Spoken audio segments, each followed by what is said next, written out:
The boy Puffy called me though, and I just want to call you man to man, let you know that I have nothing to do with your brother's death. Now, why was he calling me, reaching out to me? Rapper 50 Cent recently mentioned Diddy in reference to the murder of hip-hop icon Tupac Shakur and the capture of his suspect, Dwayne Keith Kiffy D. Davis.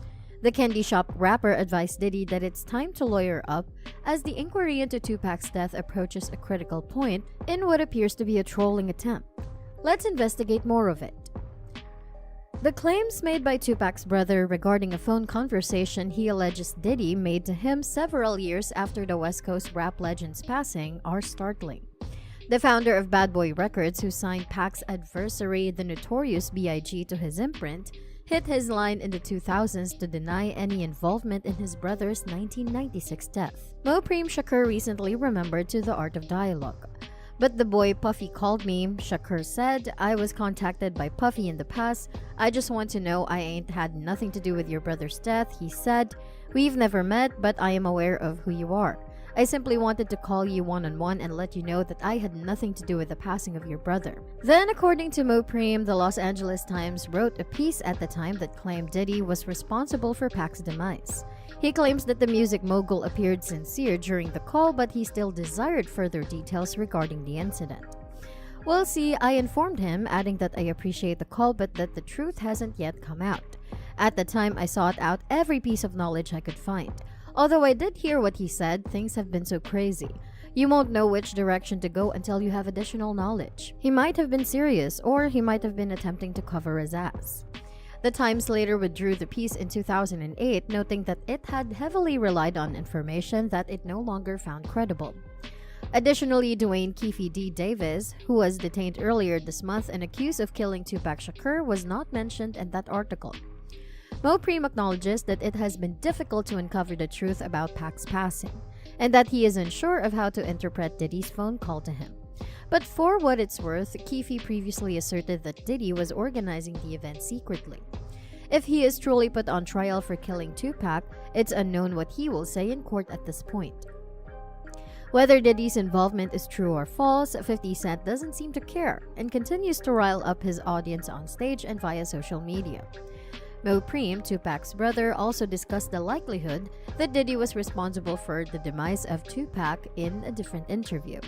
He didn't outright accuse the coming home rapper, but he made mention of Keefe D's allegations and suggested that they were worth looking into.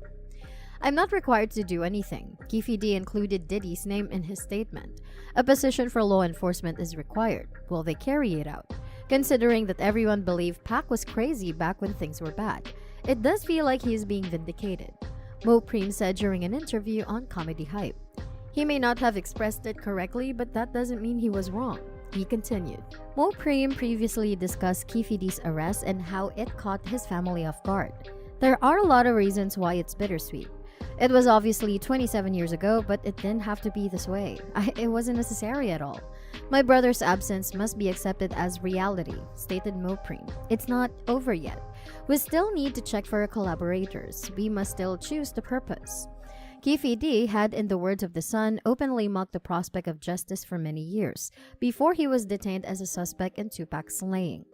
The Los Angeles native is alleged to have boasted frequently about playing a part in the death of the legendary hip-hop artist, and made jeers about the prospect of going to jail. He believed that the police would never take action against him 2 decades after the crime. As a result, he virtually went into hyperdrive, discussing and bragging about his role in the death. An insider informed the news source. He would be present at gatherings and events, taking pleasure in the spotlight and being hailed as the expert on Tupac's passing. To make matters worse, Keefe D apparently had an excessive amount of confidence, frequently responding, "The police ain't gonna do S," when questioned about his worries about being arrested. His arrest, according to the news source, was brought on by his haughtiness, foolish attitude, and lack of knowledge of the law. The American rapper The Notorious B.I.G., born Christopher Wallace, with the help of Sean Combs, released a song titled Who Shot Ya? It was released on February 21, 1995, as a different reissue of biggest single Big Papa Warning by Bad Boy Entertainment. Who Shot Ya, the new B-side, a reworked version of a song released earlier in 1995, was controversial and hugely influential. The song, which was widely perceived as a jab at Tupac Shakur, sparked a rap battle between the longtime buddies artists. In an interview, Biggie claimed that the lyrics to Who Shot Ya depict a rivalry between drug traffickers. The music merely loops a sample of the 1971 track I'm Afraid the Masquerade is Over by soul singer David Porter from the album Victim of the Joke. The song makes reference to the 1994 non-fatal shooting that Wallace was allegedly engaged in, according to Tupac. Wallace rejected Tupac's characterization and labeled the accusations that he was to blame for the incident as crazy in the song's lyrics. In response, Tupac released the diss track Hit 'Em Up on his B-side in June 1996, criticizing Wallace by name and reigniting the rivalry between the East Coast and the West Coast in hip-hop. Wallace's friends who were there when he made the Who Shot Ya recording have all denied that Tupac was the intended target.